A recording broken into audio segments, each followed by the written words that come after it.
The Playlist Party with your host, 𝗗𝗔𝗩𝗟𝗏.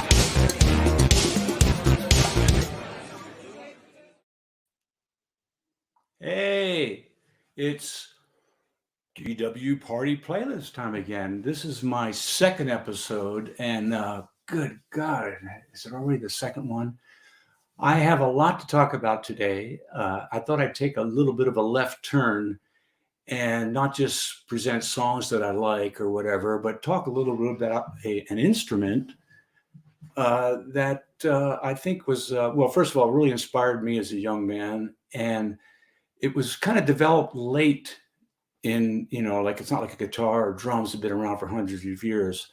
I want to talk about the Hammond B3 organ, its origin and evolution from gospel jazz, and finally how it influenced pop music.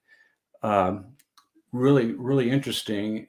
This thing was invented like in 1935. And the guy that invented it, I guess he saw an opening for a market. He wanted to replace or give churches the opportunity to be able to afford an organ in church. Like most of the churches or the big cathedrals and stuff had pipe organs, kind of like the Mormon Tabernacle or whatever. And they were pretty expensive and big. This thing cost $1,200 in 1937, which I'm guessing was like $12,000. Who knows? But nowadays, I don't even know what they cost nowadays new. But it didn't take long for jazz musicians in particular to take advantage of this instrument, because back in the day, there'd be like 10 pieces on stage: drums, bass, piano, horn section. And this thing could cover it all. I mean, you could play bass on it with your feet or your hand. You play chords and melodies. And a lot of guys use them as horn parts. I'll get to that later. I was in a band where we actually hired a keyboard player because we could do horn band stuff without hiring horns. So anyway, I want to start with one of my favorites. This guy wasn't the first B3 player that I was turned on to, but he's probably my favorite. And what was trippy when I looked this up, I didn't realize that a young George Benson played guitar with him, and this powerhouse drummer named Joe Dukes, who, you got to check this guy out. He's playing like a rock player. Anyway, this is Brother Jack McDuff, and pay attention to his left hand. He's actually playing bass through all this. This is someplace in France at some jazz festival. Looks like a morning gig. The guys get on stage. It looks like rental gear, maybe not the drums, but there are no strobe tuners or anything. They just get up there, ding, ding, ding, ding, ding, and they start blowing. So without further ado, here is Blues 1 and 8, Brother Jack McDuff Quartet, kicking ass.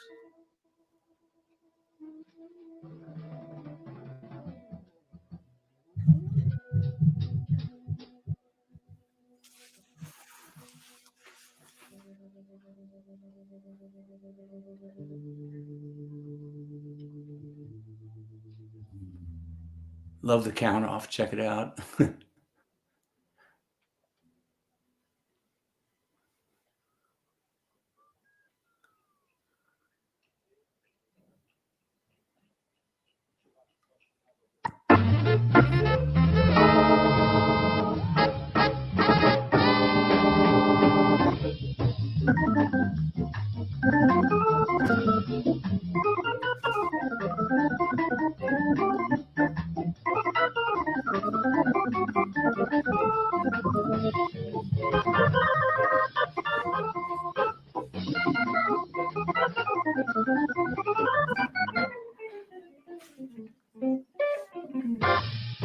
Yeah.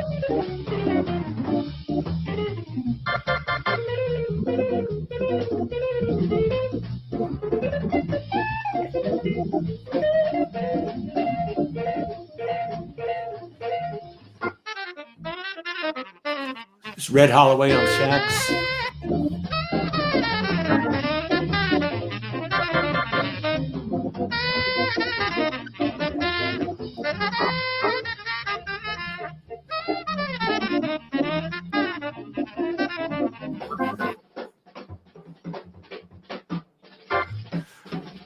Joe Dukes.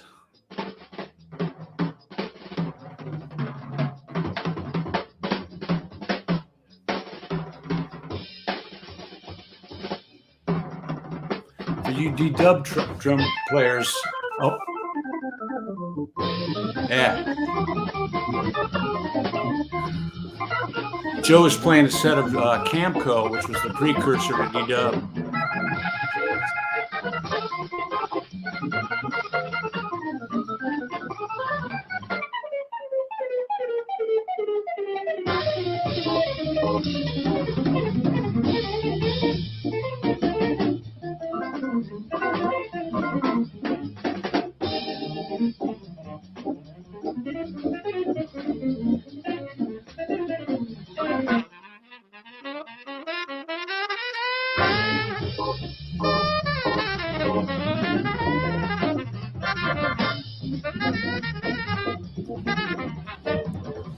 I would say this is an up-tempo shuffle for sure.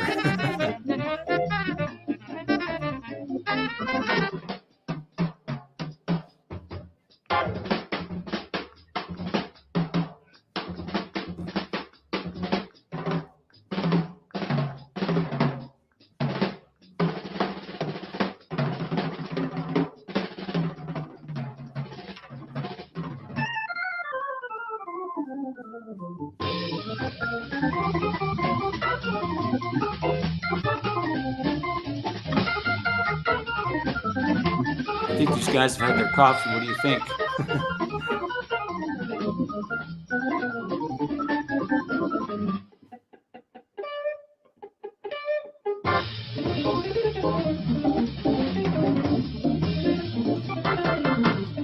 Jack also has a sense of humor. I can dig it.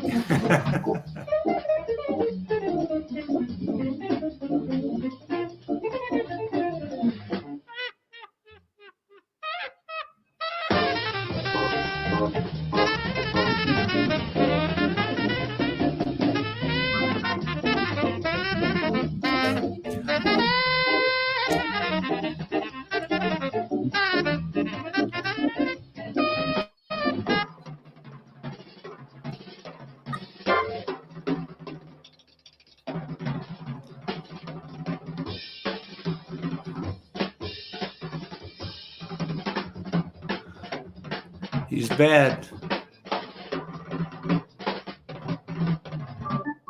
A lot of open strokes for jazz, you know. I love the way he's power drumming.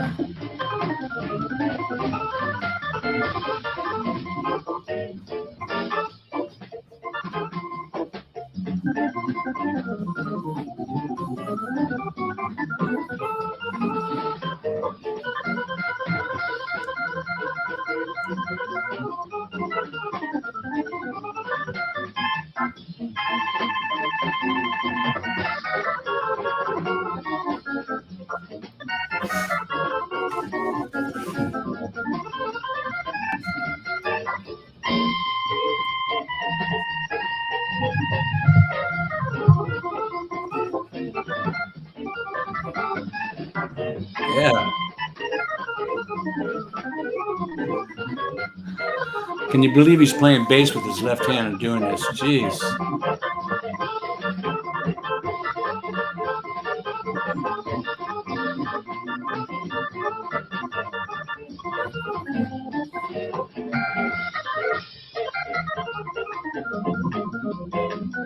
Woo, Jack.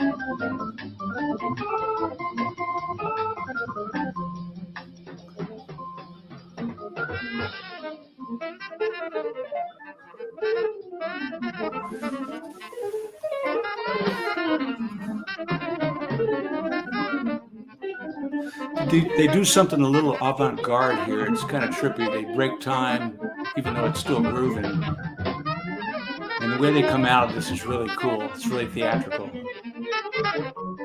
Really shows off the musicianship.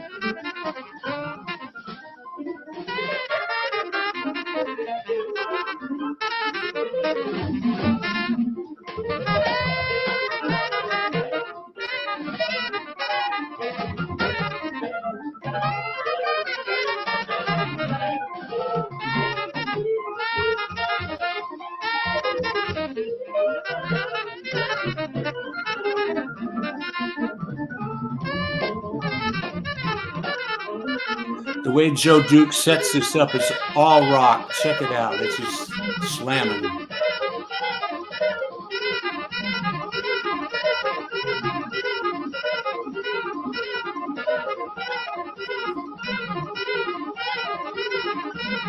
Come on, Joe.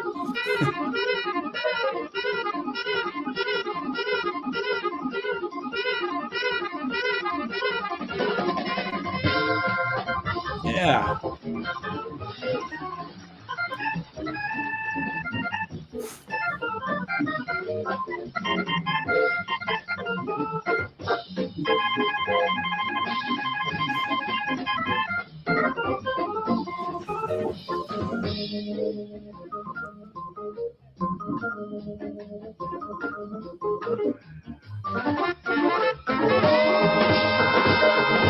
Yeah.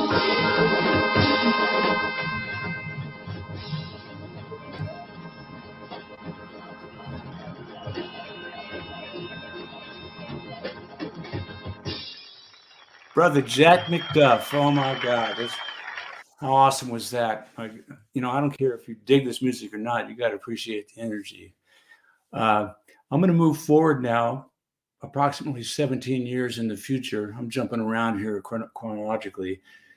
This was probably one of the biggest American live bands. Of course, there was the Who and Cream and all that stuff. But this was an American band that in the early 70s was like on top of their game. And I got to tell you a quick story before I talk about this song. I was in a band with Sammy Hagar before he made his move to Montrose and everything, but we were in a band called the Justice Brothers, and we were playing in the Inland Empire, San Bernardino, Riverside, Southern California, and we had a trio. We probably had like 30 bass players. It was like a revolving door for bass players. But Sammy and I, we moved from club to club. I was about 19. I had a fake ID. Anyway, we started building a following, and we really had a wide palette of tastes. We wanted to play more interesting stuff. In the 60s and in the 70s, there are a lot of pop tunes that had Hammond B3 in them. There's Procol Harum, the Young Rascals, Spencer Davis, Traffic, you name it. Plus, there was a lot of soul bands with horn parts. So we would love to have a B3 in the band, but we didn't really know anyone, and plus we have to pay him probably what we were making to keep him in the band. But there was a guy named Al Shane that was local to the area, who happened to be between gigs, and he dug our energy and our talent, and he joined the band. And here's the funny thing. This guy was in a band called Terry Knight and the Pack, or one version of that. They're out of Flint, Michigan. And a couple of famous guys came from that band, a guy named Mark Farner and Don Brewer, drummer for Grand Funk. Anyway, as the story goes, Al was kind of disenchanted with Terry Knight success back there. They were like a local band, with getting airplay. So he moved out to California to make it. And a couple of years later, Grand Funk Railroad got rid of Terry Knight and started their own band, and the rest is history. So Al, actually, when we were in Justice Brothers, we were trying to make our move to San Francisco. And one of our first, while we were up there for a short period of time in the beginning, Al got in touch with the guys from Grand Funk, and they were cool enough to give us tickets to a show at the Oakland Coliseum. It was probably the biggest concert I've ever been to at that point in my life. I was like 19. And they opened with this song, a song called Foot Stomping Music. And it blew my mind because they were a trio, and it was drums, bass, and a B3 on stage. So as you can see, this instrument and the styles from gospel and blues and jazz really influence rockers. And this is Grand Funk at Madison Square Gardens, 1972. Kick-ass shuffle again foot stomping music. Don Brewer on drums, Mark Farner on vocals. Check it out. Yeah.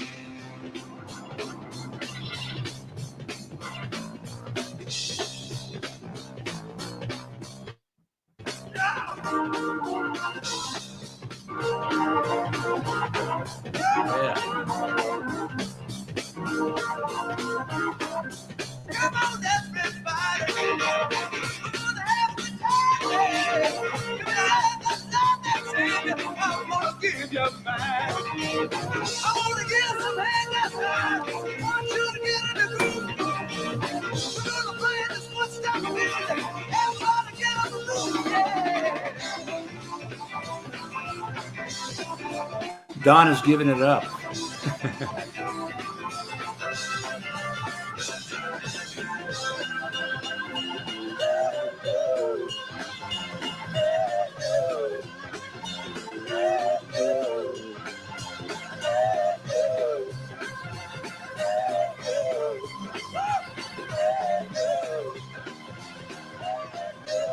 Singing and playing drums, got to give it to him.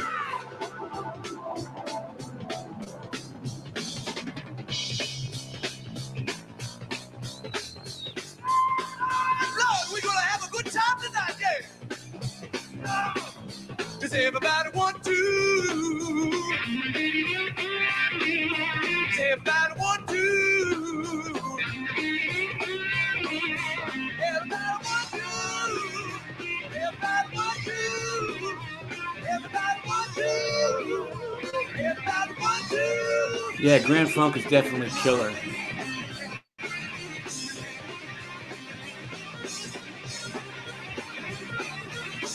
One thing that amazed me about this band, aside from the energy, their vocals, they were on key. I mean, and they're loud. This drummer is not laying back, and he's hitting those notes. He's singing on top of Farner.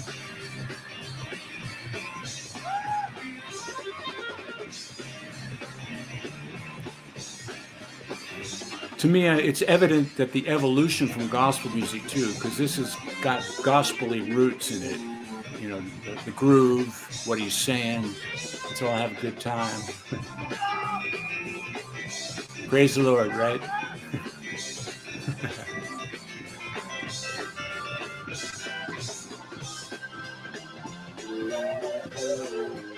Here we go.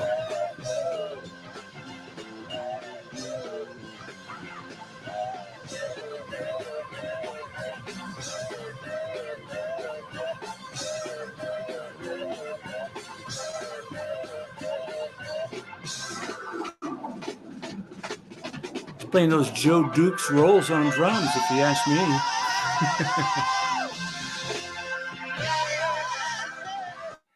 Yeah, smoking. That would have been Al right there, but he lost the gig. Oh, sorry, Al, if you're out there. Anyway, boy, that's one of my favorite all time. I used to play that song in a band. I loved it. Okay, moving on now. I'm going to go back in time a little bit to when I was... before I was even hip to B3, organ jazz, whatever you want to call it. And I was walking through a mall in San Bernardino. That's what we did. If you ever seen the movie Fast Times in Ridgemont High, that was the hang. I mean, if you couldn't go to a bar, the place to go, whether you had money or not, was the mall. There were girls there. You could check out clothes, whatever. Anyway, so I was at the mall.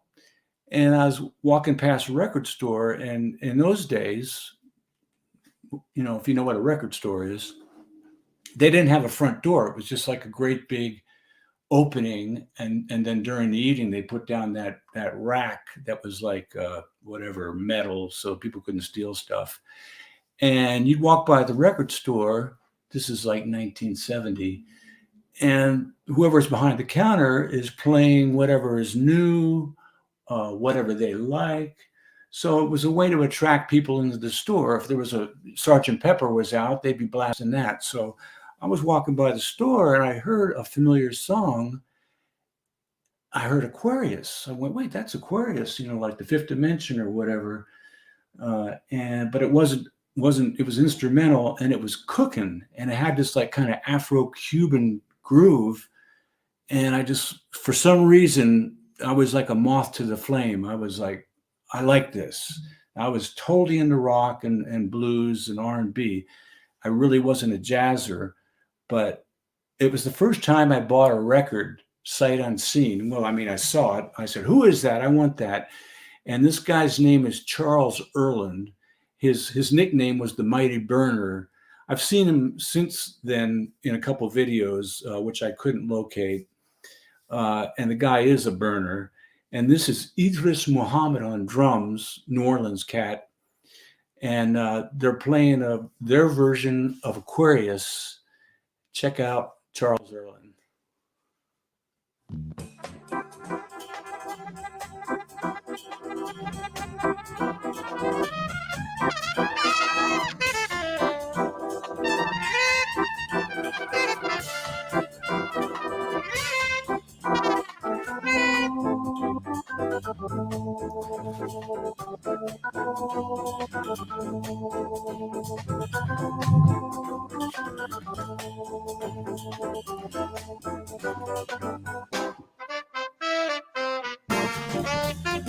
It's bad.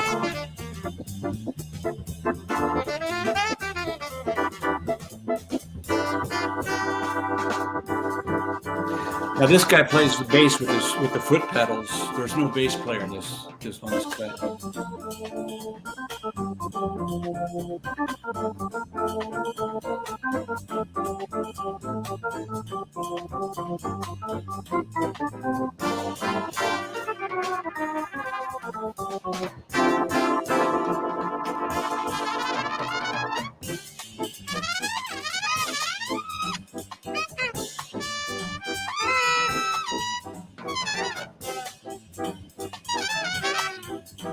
The way he comps, the way these guys comp, bad.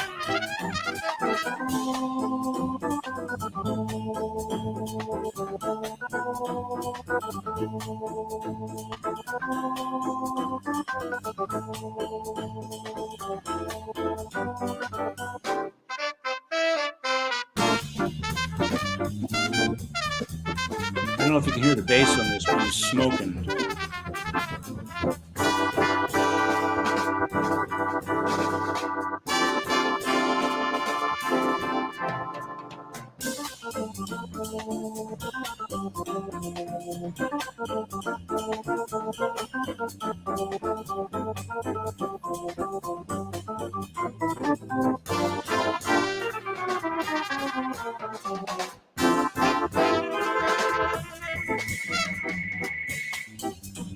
Uh-oh, the phone. Keep going. Oh, is that it? That's the break, huh? Okay, check this out.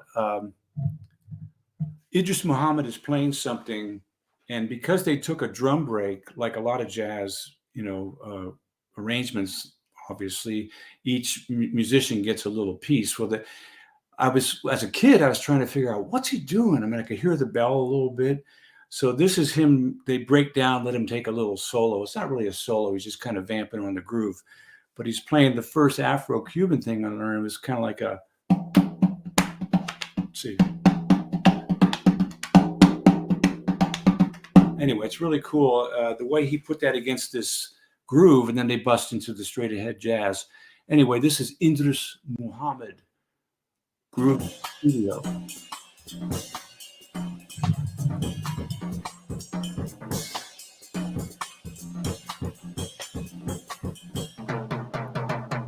Yeah.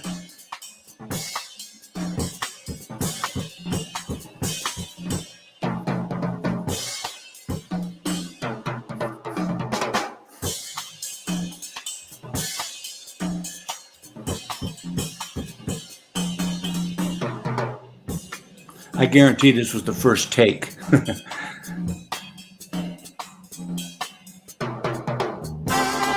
Yeah.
I think the engineers were digging that session.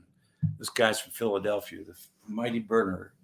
Charles Earland, rest in peace. And also we lost Idris a few years ago too. Anyway, we're going to go a little more. Actually, this is maybe a couple years before. This is, I'll just say it, this is Deep Purple. Their first big hit was a song called Hush. And they've had quite a few different singers throughout the band, but the main core of the band, Ian Pace, Richie Blackmore, Brian Lord on keys, and I'm forgetting the bass player's name, man.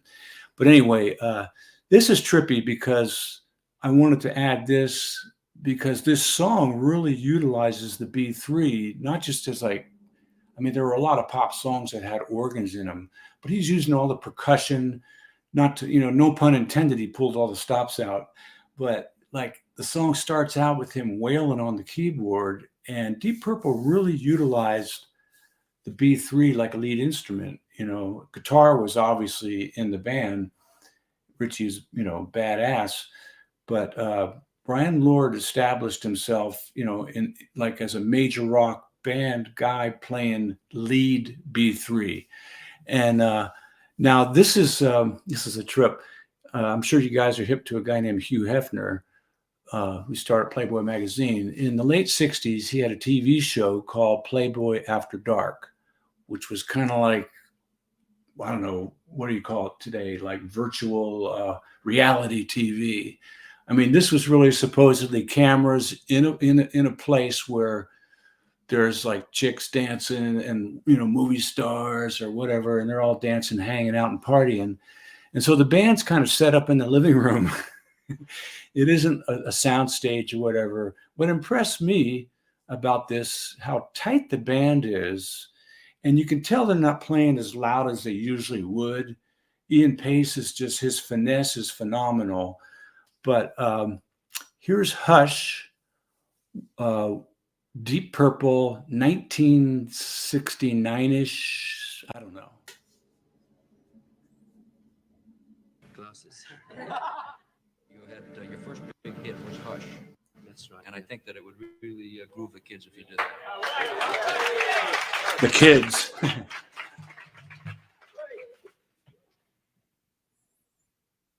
Gotta love the outfits.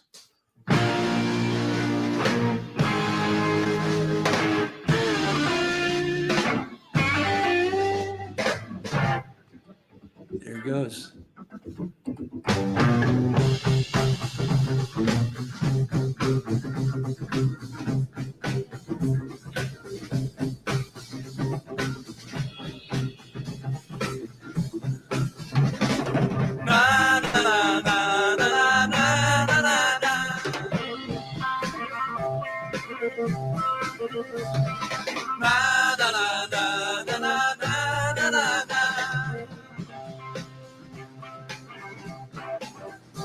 I got a certain little girl, she's on my mind. No doubt about it, she looks so bad. She's the best girl that I've ever had. Sometimes she's gonna make me feel so bad. Na, na, na, na, na, na, na, na, na, na.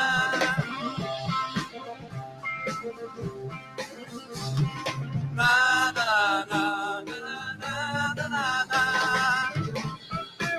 So I want to know if these are wigs or they use a lot of hairspray, because I've never seen hair like this. Hush, hush. She broke my heart, but I love you, say now hush, hush. Lord, I heard her calling my name now hush, hush.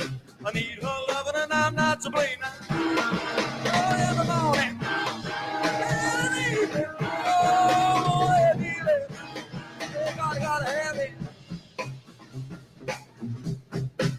Hey, I see you got loving like a quicksand. Only took one touch of her hand. Through my mind and I'm in so deep. I can't eat y'all, I can't sleep. Na na na na na na na na na na.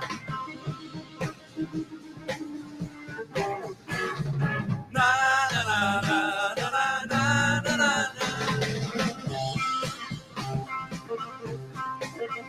Listen, hush, hush. Thought I heard her calling my name. Now hush, hush. She broke my heart, but I love her just the same. Now hush, hush. Thought I heard her calling my name. Now hush, hush. I need her loving and I'm not to blame.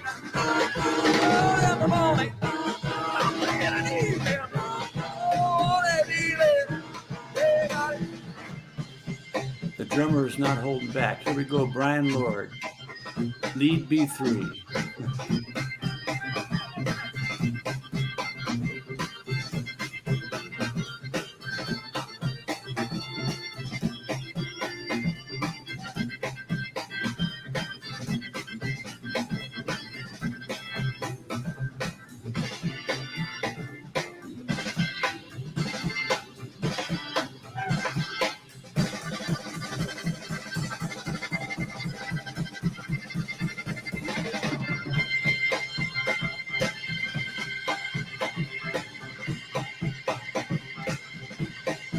Pretty funky drum beat.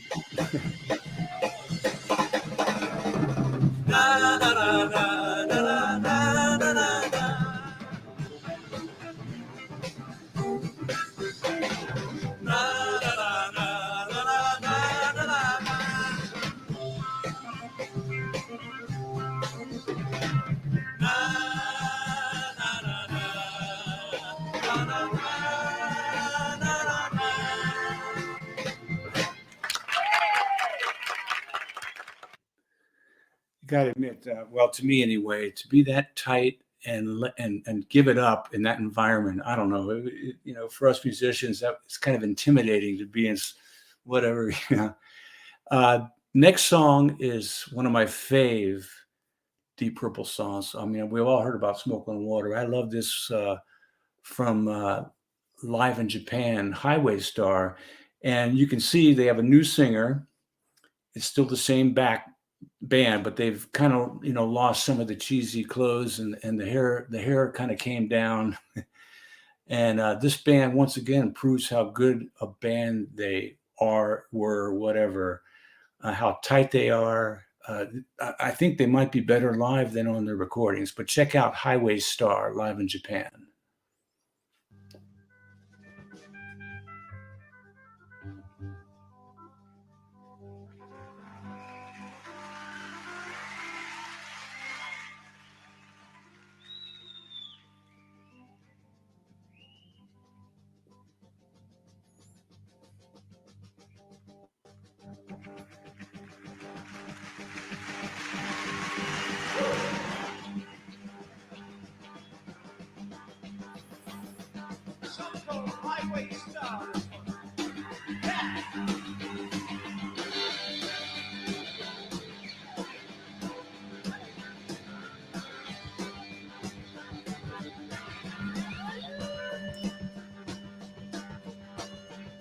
Again, dominant B3. Nobody gonna take my collar, gonna raise it to the ground. Nobody gonna take my collar, gonna break this beater's down.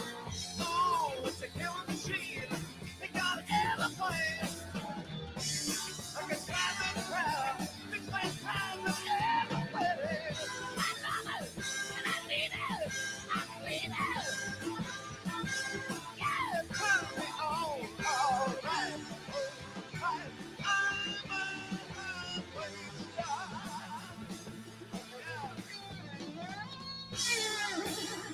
Nobody gonna take my girl, I'm gonna keep her to the end.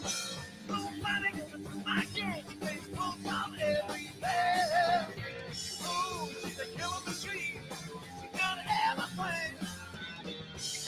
I can move it now, body control and everything.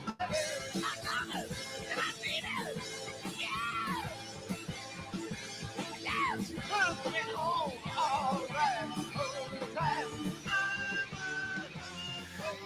guy's singing pretty good for jet lag, if you know what I mean. Okay.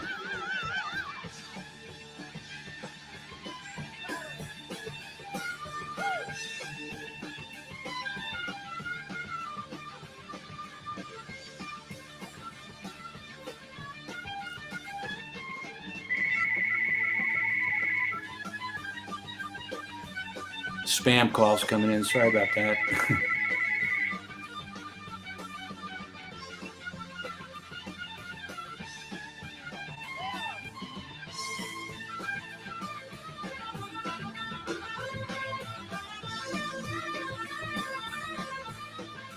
Ian, he's playing a little harder than he was at Playboy After Dark.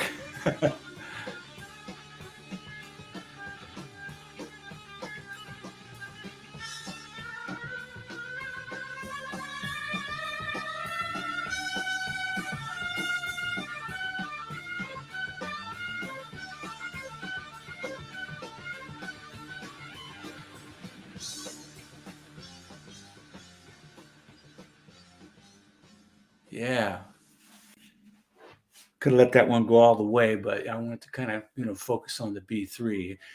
It amazes me thinking about this, like the evolution, how short amount of time since that instrument was invented, and then for it to, be played in churches, and then in the 40s and maybe early 50s, jazz guys, and now you got like pretty much hard rock, heavy metal guys using it as a lead instrument. Kind of neat.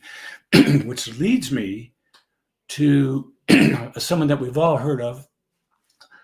Excuse me. Yeah, it's early for me as musicians, Keith Emerson. And unbeknownst to me, well, I didn't know about Keith Emerson until a friend of mine, I was one of the bass players in the Revolving Door with the Justice Brothers. He was really into music, had a great record collection. And he had a live record of a band called The Nice.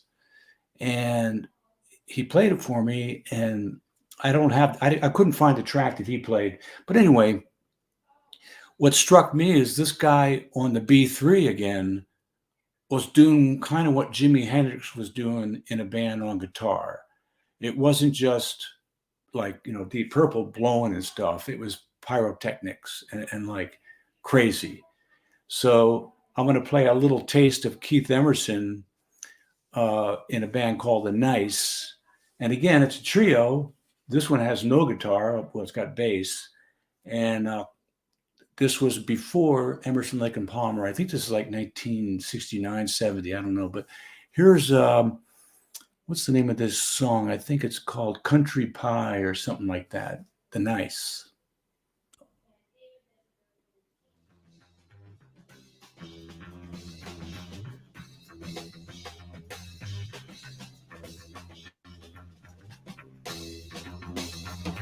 I think this is, yeah.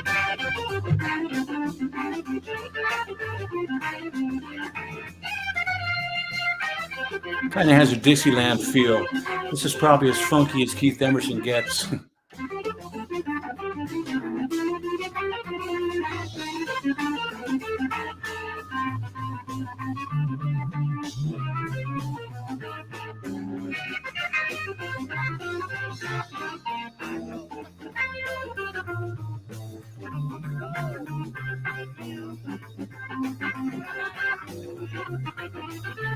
Definitely Dixieland.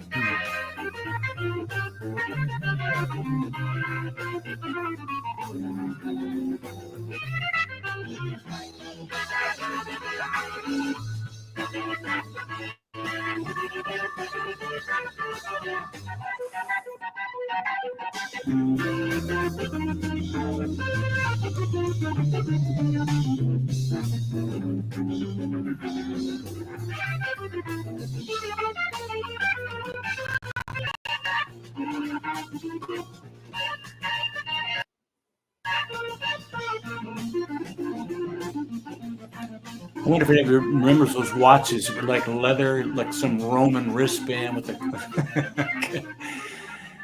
It's a time capsule.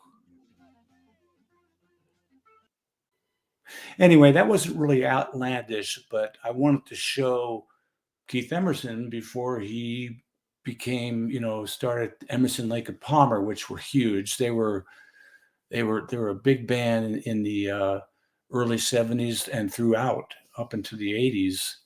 I think their biggest tune was "Oh Lucky Man" or whatever. But anyway, Keith Emerson, Lake and Palmer. The thing I'm going to show you now, they're pretty much at the top of their game, and it really is a kind of a keyboard player a la Jimi Hendrix approach. It's a power trio.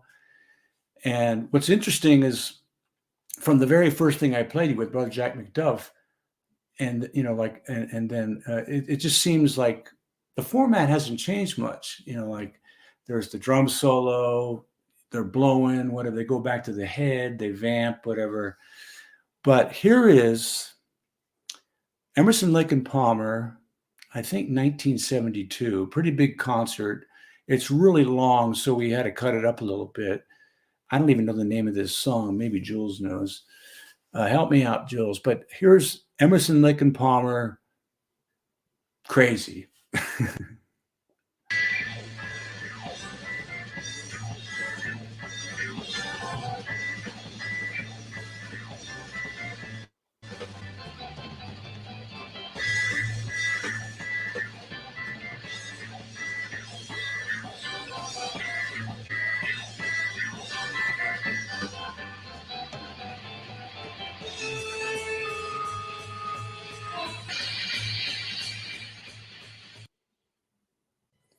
All right, so obviously another example of a trio, like powerhouse rock, lead instruments at B3.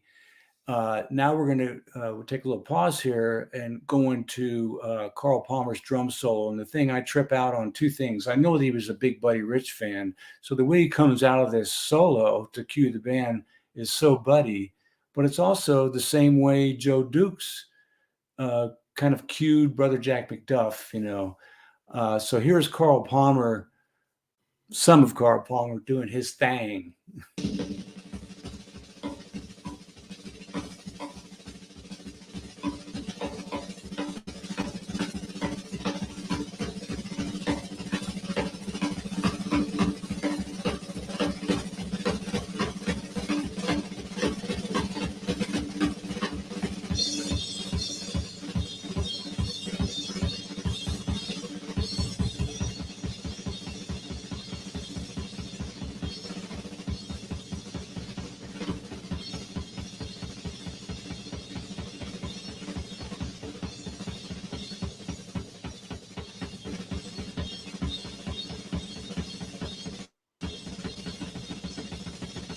Yeah.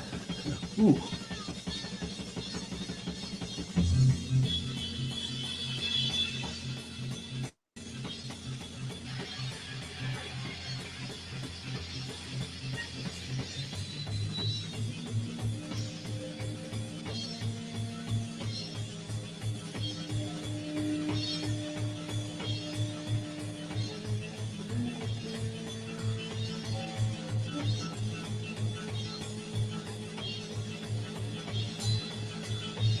I don't think there's any keyboard player that ever did this.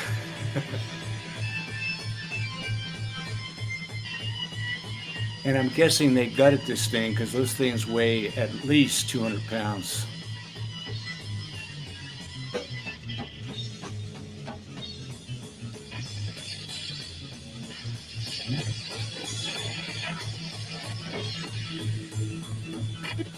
Oh,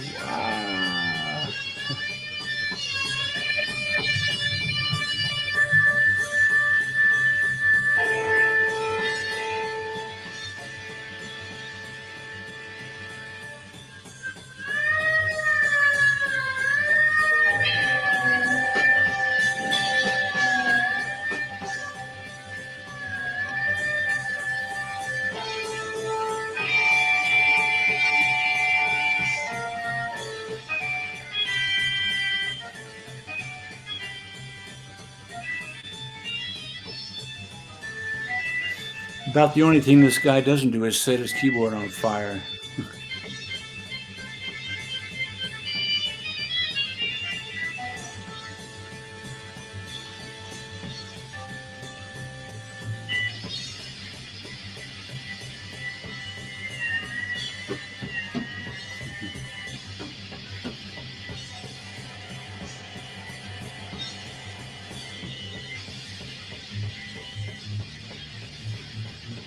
At this point, I'm wondering how sharp these knives are.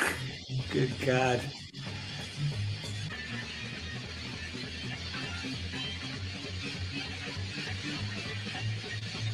Oh.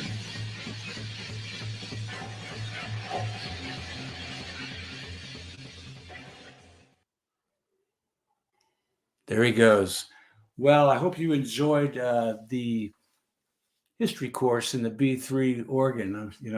I'm sure I missed a lot of people, but probably one of my favorite kind of off the branch styles of music is the organ, the B3 organ jazz.